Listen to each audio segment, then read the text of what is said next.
Hello, everybody. Welcome to the Goal Difference episode for Game Week 3. I'm Arun, and I have with us on the panel today Ashish, Sairam, and Sumit. First, going to start off with our Game Week review. So, in our Game Week today, we had McCarthy, who gave us no points at all after conceding 5 goals. Doherty, Mitchell. Mitchell was the only one in defense with points for us. Son hit it out of the park with Harry Kane. So that was the reason why we gained points. We ended up with a total of 67 points and an overall rank of 856k. I would say what went wrong for us today in this game week was that we didn't get our captain right. So it's imperative to get your captain correct for the game week so that you get points. Also, this our first red card for TGD this season has gone to John Egan basically, who got us -2 points and for his red card against Aston Villa in their 1-0 defeat. But there were positives as well. Mitchell gave an assist against Man United. We never expected Man United to lose to Crystal Palace when that happened. So, and he, I think, is the new Wan-Bissaka and Lundstrom of FPL this season, according to me. At least till Van Aanholt is back. Vinagre came on for Markle. Markle got injured in the 8th minute against Manchester City, and that means that Vinagre is going to be part of our team long term right now till Wolves don't sign a left back or till Markle is back. We didn't end up making any knee-jerk transfers, which only benefited us with Harry Kane still being in the team, and it also reignited another defensive enforcement in Vinagre, who, as I said, will be part of our team long term. And as promised last time, the -4 which Abhinav had suggested for Coleman and Wadi was a big bust. So that's why he's not a part of our podcast today. But but no, I'm just kidding. He's busy. So I just wanted everybody's review on how what transfer strategy they have for this game week. So I'd like to start with Ashish on what he's going to do for us this game week. Thanks, Aaron. So basically, two transfers because we didn't make any transfer last week. One transfer that we have to make, of course, is Egan. So I'd like to remove Egan and bring in Size. Now, Size because Wolves have a very favorable run. If you see the fixture list, it's full of greens, a lot of easy fixtures. I think they'll keep clean sheets in those fixtures because they're defensively solid. Not going by the City performance because City just ripped teams apart. The second one is another no-brainer. It's just to bring in Kevin De Bruyne into the team. Now, Aubameyang, when I see the run, it looks fairly tough. I think City, with the way they've started, they clearly have a steely determination to bring the Premier League trophy back, snatch it back off Luke. So I think Kevin De Bruyne is a must-have, and we should try to get him into our team as soon as possible. Aubameyang, of course, later on, after the next 5 or 6 games, is still worth putting back into our team, but we'll assess that when it comes. So Saiz and Aubameyang, Saiz and Kevin De Bruyne for Egan and. So now I'm going to Sumit for his transfer strategy for game week 3 as to what he's going to do for our team. All right, thanks. All right, so the transfers that I have in mind for the coming game weeks are, well, obviously removing again, seeing that he had a straight red card and it's a 3-match ban. So I would say that there were actually 3 players that I was looking at. It was between Justin Lamptey and Charlie Taylor. All of them have almost a similar bunch of fixtures till game week 8, with at least one of them having 2 tough teams to play against. But I would go with Charlie Taylor from Burnley, mainly because Tarkowski is supposed to be back and fit for the coming game. Um, Sean Dyche said that himself. And Burnley are more reliable in defense, as you've seen a couple of years back. And I feel that clean sheets would be the probability of clean sheets would be higher as compared to a Justin or Lamptey. My second transfer, now I am not going for Aubameyang to KDB. I will explain why in some time. I want to change Saint Maximin to Klitsch from Leeds. Now, why I'm going for Klitsch and not Helder Costa is basically, if you look at the first 2 game weeks, Klitsch I think has 18 points and Helder Costa has had 19, whereas Helder Costa got majority of his points from last game week. Klitsch has basically got 9 points each game week, and both are valued the same right now. The main reason why I want to go on Klitsch is because he's on penalties. So I feel at any point if Leeds tomorrow will get a penalty, I would go on Klitsch. Now, why no KDB? I know this is a big gamble to take because KDB has always been that go-to FPL player. I just feel the way Liverpool has started this season, they conceded against Leeds. The defense was a little weak. The second match they could have conceded, it's just that Alisson saved the penalty. So I wouldn't say it's been convincing as such. So and with Arsenal playing the attacking football, I feel Arsenal could get a goal or two. And there have been almost about I think 4,70,000 transfers for KDB inside, KDB in, with about 3.5 lakh of people transferring Aubameyang outside. And that's obviously going to double after in a couple of days, not double, increase in a couple of days. So I feel Aubameyang will be a good differential to keep, mainly because a lot of people will be going with KDB. And if Arsenal have to get anything out of the game, it is going to be through Aubameyang. Also, what I also feel is Aubameyang would help us climb in ranks because a lot of people would have removed him. And I feel with Leicester, Man City playing against Leicester, you have Johnny Evans who's back. So Leicester have their four-man defense back again. And you have multiple scorers like Sterling, Foden, Jesus, who could always end up giving points in the KDB one assist. So I know it's a big gamble, but I feel it should be there should be no KDB this week, and KDB should be taken the following week. So yeah, that's my transfer. Okay, so that's a good strategy. What I'd like to do is on similar lines with John Egan. John Egan was sent off and he will surely be suspended for the next 3 games. So my pick for this game instead of him would be Tariq Lamptey from Brighton. Graham Potter has said that Tariq Lamptey will be fit for the game against Man United, so there are no issues over there. Since he was subbed off before 60 minutes against Newcastle United, which by seeing him missing out on a clean sheet. And my second transfer would be to take in KDB for Aubameyang. I know what Sumit said that Arsenal could score against Liverpool, but I think it's too big a risk to leave De Bruyne out for KDB, and I mean for Aubameyang. I'm sorry. So I think we have to pick De Bruyne in our teams as he's on penalties as well for Manchester City, and I feel he would it would benefit him from his goal scoring exploits. Basically, he was the top scorer in FPL last year, so it's a no-brainer to take him. I think that's my transfer strategy for this game. I'd also like to play the transfer strategies of two of our managers who are not on this call. I'd like to start with Abhinav, and I would like to tell you what he has thought about for this game. The transfer strategy that I'm looking for Game Week 3 is two transfers. The first one is Aubameyang out and Kevin De Bruyne in.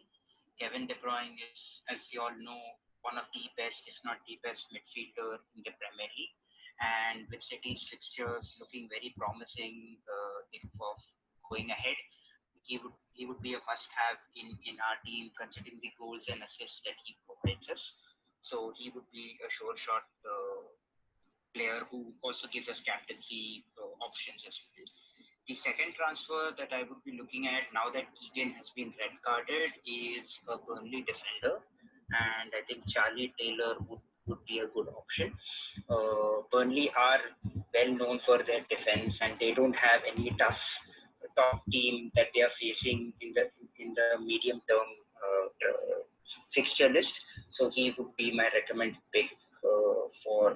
Okay, so Abhinav's gone for Charlie Taylor and Kevin De Bruyne. Now, I'd like to play Sriram Srinivasan's transfer strategy as well, as he's also had something to say. So for the goal difference team, I would make two changes and both in defense. I would take out Egan because of course he's suspended, and the second change I would make is take out Kyle Walker-Peters.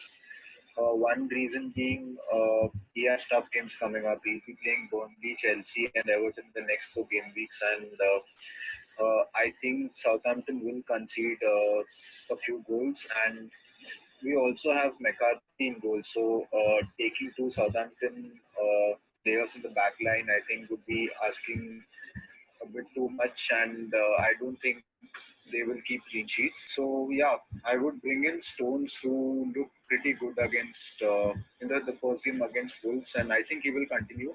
Yes, in the second half, of course, they didn't play well, but I think it's a good buy considering Man City will be playing easier games in the coming weeks. Uh, that is if Laporte doesn't make that doesn't come back and doesn't recover from corona.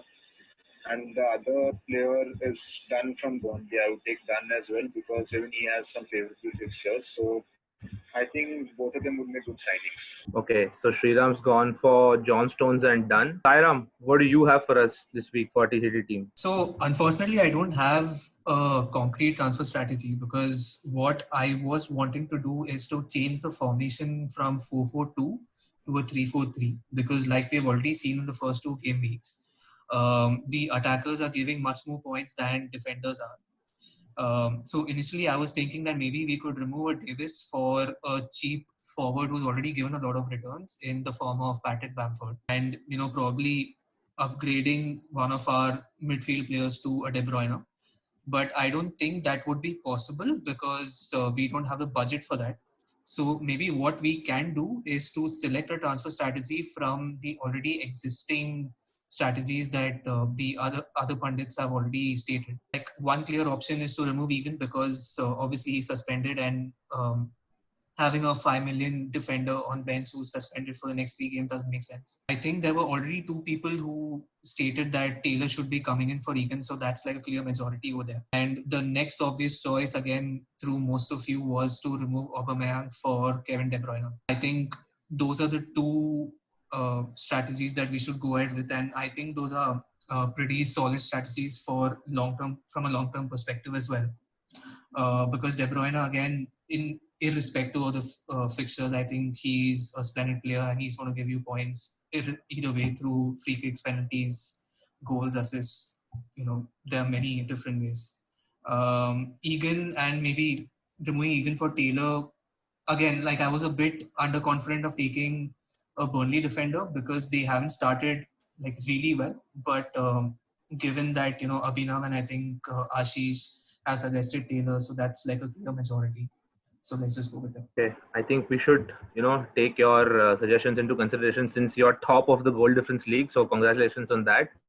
It's a really good achievement for this game week. Okay, now moving on. I think we guys should vote on a captain for our game week. So I think I'll start with Ashish. Ashish, who have you gone for our captain for game week 3 for the TGD team? I've gone for Timo Werner for this one. I think Timo Werner was dangerous in the first game. The second game, of course, he all went down to 10 men, so hard luck there. Yeah, But I thanks for think that. he'll score now. I think he may get a goal. Yeah. Okay. So Sumit, who do you have for us as a captain for TGD game week 3?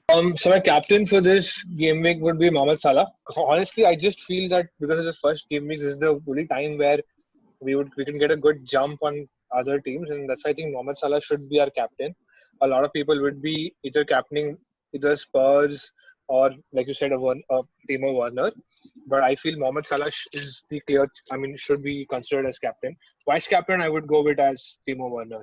And just FYI, last game week, I was the only one who said Harry Kane as captain. You guys all said Aubameyang, and look what happened to that. So you should just listen to me and put Mohamed Salah captain. But yeah, Okay. my captain is Salah. Okay. Sairam, who do you say should be a captain for game week 3? Sorry, Sumit, but it's not going to be Salah for me. I think it's Werner. Two reasons. One is because Werner has, outpaced a lot of outfield players and a goalkeeper to earn 2 penalties, albeit only one of which was converted. But either way. And the second reason is because of the West Brom defense. They've already conceded, I think, about 7 to 8 goals in the first two fixtures. And with the likelihood of, probably a Pulisic or coming in, or, even without a Pulisic, you have Mount, you have your Kai Havertz, you have Jorginho to provide the assist for Werner. Considering his speed, I think he's going to take West Brom down. Okay, so Sai's gone for Werner. So my pick would be somewhat different to all of y'all. I'm going for Heung-min Son as my captain for the TGD team for game week 3. I've just gone for form, and he scored 4 goals in the last game, and I just think he's going to give a big points haul once again for Spurs against Newcastle. Is my captaincy pick for the game week according to me. Majority is Werner.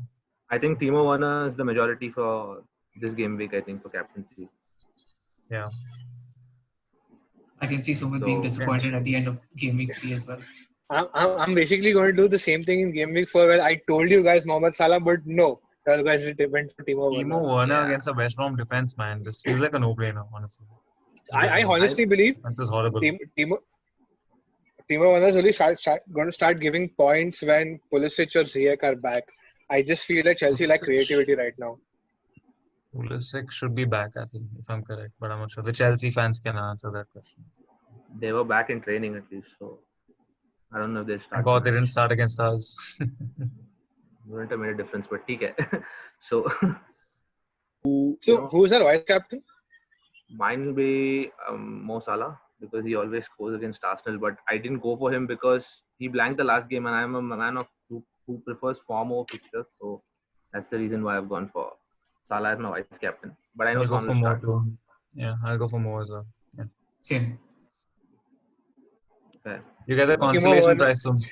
Timo Werner vice captain because you all went for Mo Salah as vice captain. Fine. Oh, thanks for that. Okay then. So this is the end of our video, and hopefully you all liked it. And do follow us on Instagram, Twitter, and Facebook. Okay, so these are our final changes for our team. Charlie Taylor would be in for Egan, and Kevin De Bruyne would be in for Aubameyang. And unless there are any injuries in the Carabao Cup, I think this would be our final team with Timo Werner as our captain. So thanks for watching our video.